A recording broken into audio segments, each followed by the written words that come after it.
Eto guys, may bago tayong nabili na vintage Seiko 5 automatic watch. Pinag-isipan ko pa kung papalitan ko yung mukha neto kasi medyo alanganin na, pero pwede pa. Pero napagdesisyonan ko na palitan na lang para mas maganda tignan. So eto na siya after ng service. Bali ang ginawa namin dito ay buffing and overhaul. Then pinalitan na namin ng dial at hands at ininstallan na rin namin ng brand new na leather strap. So yan, maganda na siya.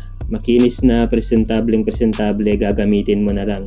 So for sale na ito sa halagang 2,500 pesos plus shipping fee. PM na lang sa mga interesado guys. Thank you. Yeah, straight A student but I'm friends with a cool kid.